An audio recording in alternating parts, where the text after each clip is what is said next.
देश के अंदर कई दिनों से चर्चा चल रही थी कि पंजाब में अकाली दल और बीजेपी एक साथ चुनाव लड़ेंगे, लेकिन अब इस चर्चा पर रोक लग गई। दरअसल अकाली दल ने बीजेपी के सामने दो मुख्य मुद्दे रखे थे। इनमें से पहला था किसानों को एमएसपी दिया जाना और दूसरा था बंदी सिखों पर फैसला लेने का।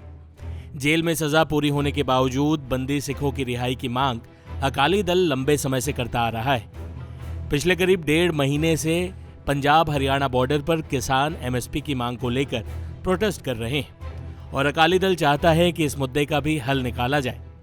हालांकि ऐसा नहीं हो सका। इस बीच कांग्रेस को तगड़ा झटका देते हुए 3 बार के कांग्रेस सांसद रवनीत सिंह बिट्टू ने बीजेपी ज्वाइन कर ली है। रवनीत सिंह बिट्टू लुधियाना से सांसद हैं।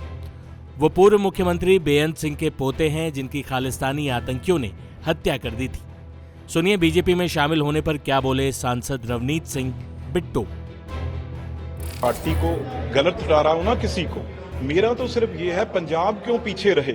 हम पंजाब में हमारे को एमपी बना के भेजते हैं, सब कुछ करते हैं, तो लेकिन यहां हम ऑपोजिशन में बैठ जाते हैं आके।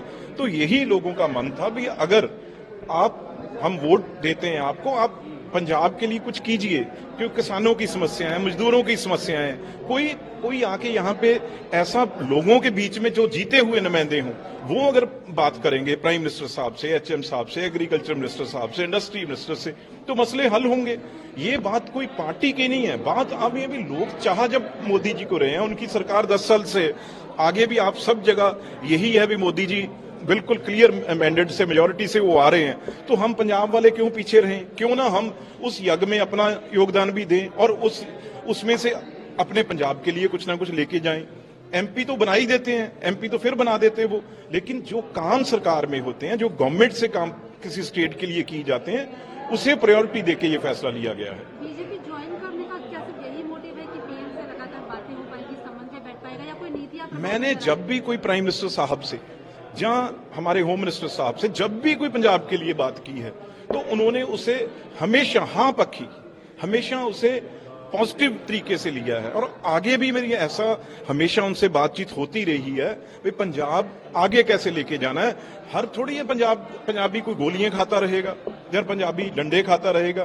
वो चीजें हम सामने आके उसे पंजाबी को सेव करेंगे, क्योंकि बहुत चीजें हैं। देश ले रहा है तो पंजाब को क्यों ना मिले। सिर्फ एक काम यह है भी कोई नुमाइंदे एक बने थे, एक नुमाइंदा बना था वहां से गुरदासपुर से जहां और से, वो नहीं पार्टिसिपेट कर सके, जिससे वजह से नुकसान हुआ है।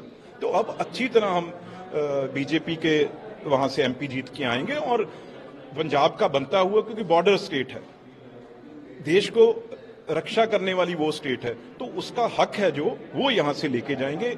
इसीलिए ये फैसला, बहुत चिर से मेरी बातचीत उनसे हो रही थी और जब उन्होंने ये कहा भी हम पंजाब के लिए ये चीजें करना चाहते हैं, ये काम करना चाहते हैं, तो फिर क्यों ना हम जाएं। किसानों के लिए भी आप लोग काम करें? 100% किसानों के लिए। 1 साल मैं तो धरने पे बैठा रहा हूं, आपको पता है, जंतर मंतर पे बिल वापस हुए। अब किसानों के पक्ष में बातें करेंगे और अच्छे काम करवा के लेके जाएंगे उनसे। बता दें कि 2020 में 3 कृषि कानूनों को लेकर किसान प्रदर्शन कर रहे थे। तभी शिरोमणि अकाली दल और बीजेपी अलग हो गए थे। 2020 में 3 कृषि कानूनों के खिलाफ किसानों का गुस्सा काफी बढ़ता जा रहा था और वो अकाली दल के खिलाफ भी उतर आए थे, क्योंकि जब 3 कृषि कानून बनाए गए थे तो दोनों दल गठबंधन में थे। लेकिन पार्टी को नुकसान होता देख अकाली दल ने बीजेपी से किनारा कर लिया था। 2022 के विधानसभा चुनाव में दोनों पार्टियां अलग अलग चुनाव लड़ी थी। अब लोकसभा चुनाव की बारी आई तो चर्चा चली कि दोनों एक बार फिर साथ आ सकते हैं। दोनों पार्टियों के आला कमान में मीटिंग्स के कई दौर चले, लेकिन किसानों ने फिर से आंदोलन छेड़ दिया। अकाली दल इस मसले का हल करवाकर फायदा लेने की फिराक में था, लेकिन बीजेपी ने कोई पॉजिटिव रिस्पॉन्स नहीं दिया। अब बीजेपी ने साफ कर दिया है कि वो अकाली दल के साथ लोकसभा चुनाव के लिए गठबंधन नहीं करेगी। इसके बाद रवनीत सिंह बिट्टू हों या पिछले चुनावों में शामिल पूर्व CM captain Amarinder Singh, BJP ने पंजाब में बड़ा खेल करने का पूरा प्लान तैयार कर लिया है। पार्टी पंजाब में अकाली दल पर अपनी निर्भरता भी खत्म करना चाहती है। लिहाजा 2024 लोकसभा चुनावों में बीजेपी का पंजाब में कैसा प्रदर्शन रहता है, इस पर सभी की निगाहें टिकी होंगी।